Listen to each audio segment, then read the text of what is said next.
ఇది మేము ఆక్షేపించేది లేదు. ఈరోజు వారు మాట్లాడిన మాటలు తప్పకుండా వెనక్కి తీసుకోవాల్సిందే. నేను ఈరోజు మేము కోరుతా ఉన్నాం అదే, ఇంత సీరియస్గా మేము ఏ రోజు డెమోక్రటిక్గా ఒక డిబేట్ని ఈరోజు మేము కోరుతా ఉన్నాం అధ్యక్ష. ఇంత సీరియస్ ఇష్యూను ఈ విధంగా నేను ఇప్పుడు కూడా చెప్తా ఉన్నా, ఇంత సీరియస్ ఇష్యూను ఈ విధంగా పక్కదారిపోతే రాష్ట్ర ప్రజలకు సంబంధించిన ప్రయోజనాలు పక్కన పడతాయి. దయచేసి గౌరవ శాసనసభాపతిని కోరుతాను, let's go to the subject sir. Otherwise we will sir, ఎవరికైతే ఇంట్రెస్ట్ లేదో మా రెజల్యూషన్ మూవ్ చేస్తారు, రెజల్యూషన్ పూర్తి స్థాయిలో మూవ్ చేస్తారు, అదే రెజల్యూషన్ హౌస్ అనుకుంటాము. కానీ డెమోక్రటిక్ స్పిరిట్లో మీ అభిప్రాయాలను తెలుసుకొని ముందుకు పోవాలని ఆలోచన చేస్తూ ఉన్నాం అధ్యక్ష. దయచేసి గౌరవ సభ్యులను కూడా కోరుతా ఉన్నాము, let's go on to the subject please. Please KTR గారు సబ్జెక్ట్ మాట్లాడండి, డీవియేషన్ కాకండి మీరు. దయచేసి స్పీకర్ సార్, దయచేసి ప్లీజ్. మీరు మా ఒక్కరికి నీతులు చెప్తే కుదరదు సార్, అటు కూడా చెప్పాలి. అక్కడ కూడా సభానాయకుడు కూడా అయ్యల పేర్లు చెప్పుకొని మేనేజ్మెంట్ కోటాలని సభానాయకుడు మాట్లాడొచ్చా? ఇది సంస్కారమా? ప్లీజ్. మరి నేను ఒక సభ్యుడిని, నా హక్కులు కూడా మీరే కదా కాపాడాలా? వారు మాట్లాడినప్పుడు తప్పకుండా సమాధానం చెప్పాలా? అధ్యక్ష, నేను ఒకటే చెప్తా ఉన్నాను అధ్యక్ష, తమరిని కోరేది ఈరోజు మేము స్పష్టంగా చెప్తున్నాం, గవర్నమెంట్ ఏదైతే చర్చ ప్రారంభించిందో ఆ చర్చను మేము స్వాగతిస్తున్నాము, 100% సమర్థిస్తున్నామనే మాట నేను చెప్తా ఉన్నా. అయితే ఒకటేమంటే భవిష్యత్తులోనైనా శ్రీధర్ బాబు గారు, ఈరోజు మీరు బిజినెస్లో రెజల్యూషన్ అని ఇచ్చారు, భవిష్యత్తులో పెట్టండి. సబ్జెక్ట్ మీద చర్చ ఉంటే ఆ చర్చకు స్టేట్మెంట్ ఇవ్వండి, so that members can come prepared. ఇక అది వదిలేస్తే, ఆ మీమాంస వదిలేస్తే అధ్యక్ష, ఇప్పుడే నేను చెప్పాను అధ్యక్ష, మేము సీరియస్ విషయం కాబట్టి రెజల్యూషన్ సరిగ్గా పెట్టమని చెప్తున్నాను వెంకరెడ్డి గారు. అధ్యక్ష, ఈ రకంగా మంత్రులు డిస్టర్బ్ చేయడం మాటికి పద్ధతి కాదు. సీనియర్ మెంబర్లు ఇదేం పద్ధతి అధ్యక్ష? స్వాగతిస్తున్నామని చెప్తే మళ్ళీ ఈ రకంగా ఇబ్బంది పెట్టడం ఏంది? ఇంత ఓపిక లేదేమో అధ్యక్ష. వెంకటరెడ్డి గారు ప్లీజ్ కూర్చోండి. అధ్యక్ష ప్లీజ్, నేను ఇస్తాను కూర్చోండి. అధ్యక్ష మేము క్లియర్ గా చెప్పేది, మేము అధ్యక్ష అధికార పక్షంలో ఉన్నా, ప్రతిపక్షంలో ఉన్నా, ఏ పక్షంలో ఉన్నా మేము తెలంగాణ ప్రజల పక్షం అధ్యక్ష. మేము ఈరోజు ఈ కాంగ్రెస్ పార్టీ ప్రవేశపెట్టిన, కాంగ్రెస్ ప్రభుత్వం ప్రవేశపెట్టిన ఈ చర్చను ఎందుకు సమర్థిస్తున్నాము, ఎందుకు స్వాగతిస్తున్నామంటే, తప్పకుండా రాష్ట్ర విశాల ప్రయోజనాల దృష్ట్యా, రాజకీయ ప్రయోజనాల కంటే కూడా రాష్ట్ర ప్రయోజనాలు ముఖ్యం కాబట్టి, తప్పకుండా రాష్ట్రంలోని ప్రజలకు న్యాయం జరగాలి కాబట్టి, నిన్న కేంద్ర బడ్జెట్లో అన్యాయం జరిగింది కాబట్టి తప్పకుండా ప్రభుత్వం ఈరోజు ఏదైతే చర్చను పెట్టిందో దాన్ని మేము సంపూర్ణంగా స్వాగతిస్తున్నామనే మాట మళ్ళొకసారి చెప్తా ఉన్నా అధ్యక్ష. ఇప్పటిదాకా శ్రీధర్ బాబు గారు మాట్లాడిన మాట, అక్కడ మేము 10 సంవత్సరాల నుండి మేము చెప్పింది అదే అధ్యక్ష, కొత్తదేమీ లేదు. అయితే వారు చెప్పిన దానిలో ఒకటి ఏమన్నారు అధ్యక్ష, వారు తెలంగాణ అన్న పదమే నిన్న బడ్జెట్ స్పీచ్లో వినబడలేదు అన్నారు. వాస్తవం, మీరు చెప్పేది కరెక్ట్ శ్రీధర్ బాబు గారు. ఎందుకు వినబడలేదు అధ్యక్ష? ఆనాడు ఉమ్మడి ఆంధ్రప్రదేశ్లో ఇదే శాసనసభలో తెలంగాణ అన్న పదం నిషేధించారు. ఈరోజు అధ్యక్ష పార్లమెంట్లో తెలంగాణ అన్న పదం లేదు అంటే దానికి కారణం ఒకటే అధ్యక్ష, అక్కడ బీఆర్ఎస్ లేకపోవడమే కారణం తప్ప ఇంకోటి కానే కాదు. గులాబీ జెండా ఎగిరినాకనే తెలంగాణ ఇక్కడ మెయిన్ స్టే అయింది, అక్కడ కూడా ఉండేది అధ్యక్ష. ఈరోజు అక్కడ లేదు అధ్యక్ష. కేంద్ర బడ్జెట్ చూసినాక ఇలా తెలంగాణ ప్రజలు ఏమనుకుంటున్నారంటే అధ్యక్ష, చాలా స్పష్టంగా లెక్కలు తప్పినాయి అధ్యక్ష. వివేక్ లెక్కలు తప్పినాయి అధ్యక్ష. 8+8 మామూలు గణితం అయితే 16 అధ్యక్ష.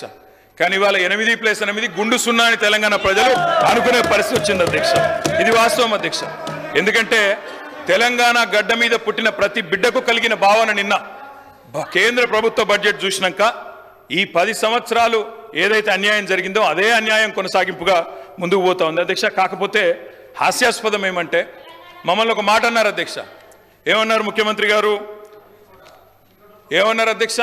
కేసీఆర్ గారు అనవసరంగా పంచాయతీ పెట్టుకున్నారు, ముఖ్యమంత్రిగా కేంద్ర ప్రభుత్వంతో పంచాయతీ పెట్టి కెలికి పంచాయతీలు పెట్టుకొని అనవసర బేసిజానికి వేయండి కాబట్టే 10 ఏళ్ళలో ఏం కాలేదు, నేను అందుకే సఖ్యతతో ఉంటా అన్నారు. ఏమన్నారు అధ్యక్ష వారు? ఇక్కడ హైదరాబాద్లో ఒక మీటింగ్లో మోడీ గారు వస్తే ఏమని చెప్పినారు? మాది కేంద్ర ప్రభుత్వంతో ఇప్పటి నుంచి బంధాలు, అనుబంధాలు, సత్సంబంధాలు ఉంటాయి. మోడీ గారు పెద్దన్న లాంటి వారు, బడే బాయ్, నేను చోటే బాయ్ అన్నారు అధ్యక్ష. అన్నాదమ్ముల అనుబంధం మంచి అద్భుతమైన సినిమా పండించిన వేదిక మీద ముఖ్యమంత్రి గారు. మరి ఏమైంది అధ్యక్ష? ఈరోజు ఏం జరిగింది అధ్యక్ష? తన దాకా వస్తే కానీ ఇవాళ శ్రీధర్ బాబు గారు మాట్లాడుతున్నారు సవతి తల్లి ప్రేమ, కక్ష, వివక్ష. మరి మేమేం చెప్పినాం అధ్యక్ష? మేం చెప్పింది కూడా గదే ఇన్ని రోజులు. ఇప్పుడు మీ దాకా వస్తే మీకు తత్వం అర్థమైంది. వాళ్ళు ఎట్లా వ్యవహరిస్తారో, ఎన్నిసార్లు తిరిగినా, ఎక్కే విమానం దిగే విమానం అన్నట్టు 20 సార్లు ఢిల్లీలు దిగినా ఆడ ఏం జరగదన్న విషయం ఇప్పుడు అర్థమైంది మీకు. ఇప్పటికైనా వాళ్ళ తత్వం బోధపడ్డందుకు చాలా సంతోషం అధ్యక్ష. కాకపోతే మాకు మీలాగా కొన్ని అలవాట్లు లేవు. మేము ప్రయత్నం చేసినాం, చాలా పనులు కూడా సాధించినాం. ఏమేమి సాధించినామో కూడా మీకు చెప్తాను. కానీ ఇతరులు సాధించింది మా ఖాతాలో వేసుకునే అలవాటు మాకు లేదు. కేంద్ర ప్రభుత్వం, ఆనాడు రాష్ట్ర ప్రభుత్వం, మేమందరం కూడా కొట్లాడి ఎలివేటెడ్ కారిడార్లు, రక్షణ శాఖ భూములు, ఇవన్నీ మా ప్రభుత్వ హయాంలో వర్క్ జరిగితే కాగితం మీరున్నప్పుడు వస్తే మేము సాధించినామని గొప్పలు చెప్పుకున్నారు. పర్వాలేదు, ఏం పర్వాలేదు. మేము 30,000 ఉద్యోగాలు ఇస్తే మీరు ఇచ్చినారని చెప్పుకున్నారు, అది కూడా పర్వాలేదు. కానీ ఇప్పటికైనా తత్వం బోధపడిందేమో అని చెప్పి నేను భావిస్తా ఉన్నాను. గౌరవ కేటీ రామారావు గారిని కోరుతా ఉన్నా. ఈరోజు ఏపీ రీఆర్గనైజేషన్కు సంబంధించిన చట్టానికి సంబంధించిన ఆధారం తీసుకొని రాష్ట్రానికి రావాల్సిన హక్కులు, నిధులు, విధులకు సంబంధించిన అంశం విషయంలో ప్రస్తావన చేసుకొని పోదామంటే సార్, దానికి వారు చెప్పే ప్రతి అంశంపై మరొకసారి వేరే విధంగా చర్చ పెట్టండి. ఎంత దూరం వారు శాంక్షన్ చేయించారు, ఏ విధంగా శాంక్షన్ చేయించారు, ఎంతవరకు పోయింది, మేము ఏ విధంగా ముందుకెళ్ళాం, అవన్నిటి విషయంలో definitely we will give you answer అధ్యక్ష. అధ్యక్ష, దేశ అత్యున్నత సభ చట్టసభ పార్లమెంట్ అధ్యక్ష. పార్లమెంట్లో మరి ఏపీ రీఆర్గనైజేషన్ యాక్ట్ ఏదైతే ఉన్నదో దానిలో 2 రాష్ట్రాలకు హామీ ఇచ్చారు. అందులో 2014లో పాస్ అయినప్పుడు ఇటు ఆంధ్రాకి ఇటు తెలంగాణకి ఇద్దరికి కూడా హామీలు ఇచ్చినారు. ఇప్పుడు వారు చెప్పినట్టు 35 పైచీలకు హామీలు ఇచ్చారు. కానీ నిజంగా కూడా బాధాకరం అధ్యక్ష. ఒక రాష్ట్రానికి ఏమో చేయూతనిచ్చి మరొక రాష్ట్రానికి చెయ్యి ఇవ్వడం, మండి చేయి చూపెట్టడం అనేది నిజంగా కూడా మంచిది కాదు, ఇది అన్యాయం. తప్పకుండా ఈ తెలంగాణ హక్కులను ఇవి కాలరాయడమే అవుతుంది. వ్యవస్థీకరణ చట్టానికి ముఖ్యంగా తూట్లు పడవడమే అయినట్టుగా మేము కూడా భావిస్తూ ఉన్నాం అధ్యక్ష. పక్కవారు బాగుపడితే సంతోషపడతాం. ఆంధ్ర రాష్ట్రానికి డబ్బులు ఇచ్చారు, సంతోషం, ఇబ్బంది లేదు. కానీ మనకి ఇవ్వలేదు అనే బాధ మాత్రం ఇవాళ తెలంగాణలోని ప్రతి బిడ్డలో కూడా ఉన్నది అధ్యక్ష. ముఖ్యంగా కొట్లాడి తెచ్చుకున్న తెలంగాణలో ఇంత చిన్న చూపా కొట్లాడి తెచ్చుకున్న తెలంగాణ మీద అనే ఒక బాధ తప్పకుండా ఉన్నది అధ్యక్ష. అధ్యక్ష, తెలంగాణ హక్కులను ఎవరు హరించినా, ఎవరు ఇబ్బంది పెట్టినా తెలంగాణ ప్రయోజనాల విషయంలో తప్పకుండా వారి మెడలు వంచే బాధ్యత మరి తెలంగాణ కోసమే పుట్టిన పార్టీగా, తెలంగాణ గడ్డ మీద పుట్టిన పార్టీగా బీఆర్ఎస్ పార్టీ అనే మాట నేను మళ్ళొకసారి గుర్తు చేస్తూ ఉన్నా అధ్యక్ష. అధ్యక్ష, కేసీఆర్ గారి పోరాట పటిమ గురించి చెప్పాల్సి వస్తే, మేము చేసిన కార్యక్రమాల గురించి చెప్పాల్సి వస్తే, 10 సంవత్సరాలు కేంద్రం మీద మేము చేసిన ప్రయత్నాల గురించి చెప్పాల్సి వస్తే, రాసుకుంటే రామాయణం అంతా, చెప్పుకుంటే భారతం అంతా అని అంత కథ ఉంది అధ్యక్ష. కానీ కొన్ని మాత్రం తప్పకుండా మీ దృష్టికి తీసుకొని రావాల్సిన బాధ్యత మా మీద ఉన్నదని నేను భావిస్తూ ఉన్నా అధ్యక్ష. అధ్యక్ష, మొట్టమొదట రాష్ట్రం ఏర్పడ్డదో లేదో ఇంకా అప్పటికి ముఖ్యమంత్రిగా కేసీఆర్ గారు ప్రమాణ స్వీకారం కూడా చేయలేదు. చీఫ్ మినిస్టర్ డెసిగ్నేట్గా ఉన్నారు. 7 మండలాలు తెలంగాణకు సంబంధించి అన్యాయంగా ఒక ఆర్డినెన్స్ ద్వారా మరి ఆనాడు పోలవరంలో ముంపులో భాగంగా ఆంధ్రాలో కలిపితే మొట్టమొదటగా స్పందించింది, రాష్ట్ర బంద్కు పిలుపునిచ్చింది, ఆనాడు అప్పటి కేంద్ర ప్రభుత్వాన్ని వ్యతిరేకించింది మా పార్టీ అధ్యక్ష. ఆనాడు ఇంకా ప్రభుత్వం ఏర్పాటు చేయకపోయినా కొట్లాడింది మేము అధ్యక్ష. అధ్యక్ష, ఇది సెప్టెంబర్ 7, 2014.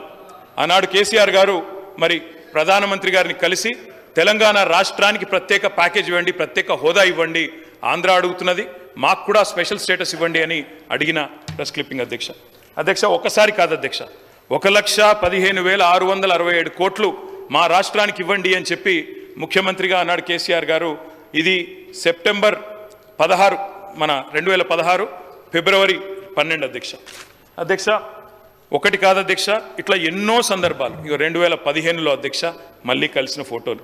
అదేవిధంగా ఒక్కసారి కాదు అధ్యక్ష, ఎక్కని కొండలేదు మొక్కని బండలేదు అన్నట్టు ప్రతి విషయంలో, ప్రతి ప్రాజెక్టు విషయంలో కేంద్ర ప్రభుత్వం దగ్గరికి పలుమార్లు పోయినాం అధ్యక్ష.